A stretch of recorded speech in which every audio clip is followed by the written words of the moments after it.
அல்லாஹ் அக்பர். அஸ்ஸலாமு அலைக்கும் வரஹ்மத்துல்லாஹி தஆலா வபரகாத்துஹு. அல்ஹம்துலில்லாஹ். கண்ணெல்லாம் பார்த்தீங்களா? தூக்கமில்லாத கண்கள், பல இரவுகள் தூக்கமில்லாத கண்கள். எக்ஸாம்ஸ்லாம் போயிட்டுருக்கு.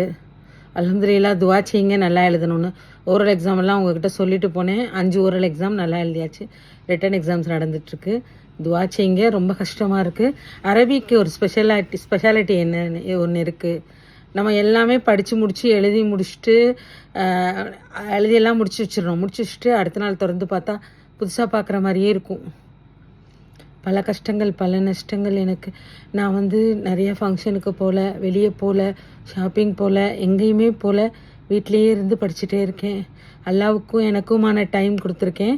அதனால் படிச்சுட்ருக்கேன். படிக்கணும், நல்லா எழுதணும், எழுதிட்டு பட்டம் வாங்கணும் அப்படின்னு ஆசையோடு நான் இருக்கேன். எல்லாம் 70,000 முறை பார்த்தவங்கள் மட்டுமா தான் இந்த ஆலிமா கோர்ஸ் பண்ண முடியும் அப்படின்னு ஹதீஸில் இருக்குது. நானாக சொல்லலை. ஸோ அல்லாஹ் கொடுத்த வாய்ப்பு, இந்த வயதில் அல்லாஹ் கொடுத்த வாய்ப்பு மிகப்பெரிய வாய்ப்பாக நான் கருதுகிறேன். இந்த வயசில் எந்த வயசில் கொடுப்பான்னு நல்லா தெரியாது. இந்த வயசில் கொடுத்துருக்கான். அல்ஹம்துலில்லாஹ். இப்போ நம்ம எல்லாம் பல சோதனைகள் கொடுக்குறான்ல. சோதனைகள்லாம் கொடுத்து நம்ம வெளியே வரும்போது தான் நம்ம புடம்போட்ட தங்கமாமோம். நெருப்பில் எதுக்கு தங்கத்தை போடுறோம்? தங்கத்தை உருவாக்குறதுக்கு நெருப்பில் போடுறோம். நெருப்பில் போட்டோன்னே அது நல்லா பாலிஷ் ஆகுது. அதே மாதிரி தான் நம்ம அல்ஹம்துலில்லாஹ் நம்ம நல்லபடியாக இருக்கணும், நேர்மையாக இருக்கணும்னு சொல்லிட்டு நம்ம மட்டுமே இருந்தால் தெரியாது. வெளி உலகத்துக்கு எப்படி தெரியும்? ஒரு பிரச்சனைன்னு அதுக்கப்புறம் அது சால்வ் ஆகி எல்லாம் நம்மளை இவங்க நேர்மையானவங்கன்னு வெளிப்படுத்தி கொண்டு வரும்போது அதோட பவர் ரொம்ப ஜாஸ்தியாக இருக்கும். அதோட வேல்யூ ரொம்ப அதிகமாக இருக்கும். அதுக்காக தான் நம்மளை கஷ்டத்துக்குள்ளே உள்ளாக்குறான். இவங்க ரொம்ப நல்லவங்க அப்படின்றது மட்டும் தெரியக்கூடாது.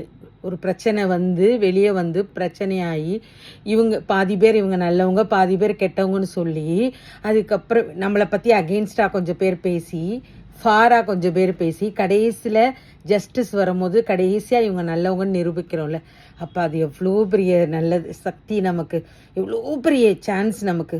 எல்லாம் இதனால தான் சோதனைகளை கொடுக்குறான். நம்ம நல்லவங்கங்கிறது நமக்குள்ளே மட்டும் இருக்க வேண்டியதில்லை. நல்லவங்கங்கிறத வெளிப்படுத்தணும், எல்லாருக்கிட்டையும் வெளிப்படுத்தணும். அதுக்காக தான் சோதனைகளை கொடுத்து நம்மளை பாலிஷ் பண்ணி நல்லபடியாக கொண்டு வரான்.